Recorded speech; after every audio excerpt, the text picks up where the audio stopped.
This is the first coffee table I ever made. It's broken and it needs repair. I made it back when I was 16 using all the tools I had. I used this biscuit cutter, this belt sander, and this jigsaw.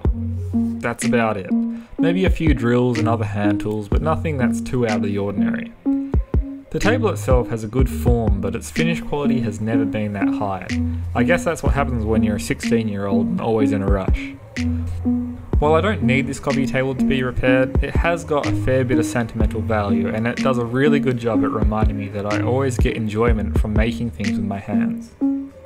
It was almost 10 years ago that I made this, so I have forgotten a fair bit about it, but from looking at it, I can say I made the top out of Oregon pine and probably used something like Meranti that I stained for the legs.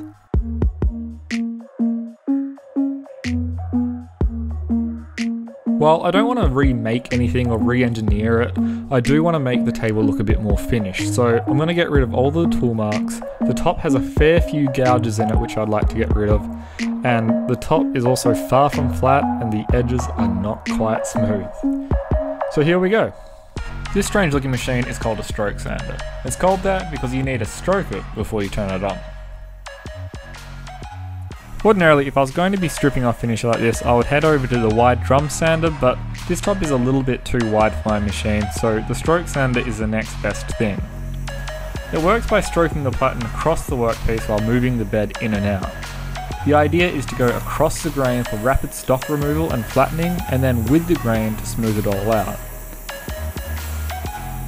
For this top, I'll start with 60 grit and I'll go all the way up to 180 grit to get things smooth.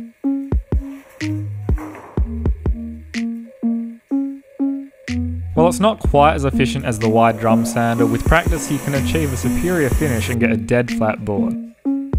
Originally when I made this, I used the jigsaw to cut things around and smoothed it out using the belt sander. It worked, but the end result was pretty rough and not really ideal. This time I'm going to use my panel saw and a beautiful router that one of my amazing viewers gave to me. The idea here is to get it close to round with the panel saw before moving on to the router. And in case you were wondering, I am using a makeshift circle cutting jig here to keep the top in place. From there, I do the final shaping with the router.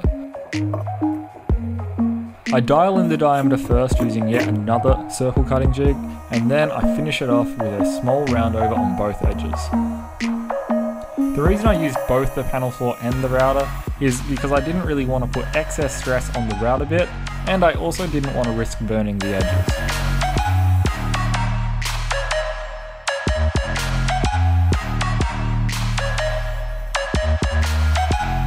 Now onto the base. Originally I was thinking I'd remake this base altogether, give it a bit of a nicer stance and all of that, but that would really be taking away from the fact that this is my first table, so instead I'm just going to re-glue the broken joint. Now while there is a lot of different ways to remove this old glue and get things sitting flat again, this is a new machine for me and I was just really trying to test the limits and, you know, see how stupid I really was. So while it did take off a little bit more material than I needed to, it worked surprisingly well.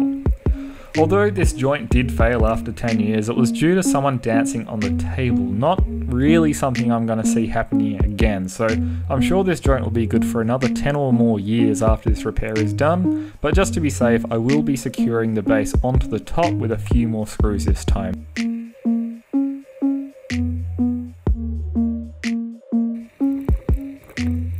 With the base repaired, it's time to give this top its final sanding with some 180 grit paper and the random orbit sander. While the stroke sander does a really good job of sanding, it still leaves a straight scratch pattern which is easier to see with the human eye. So by doing this with the random orbit sander, it just ensures that we get the highest quality finish possible.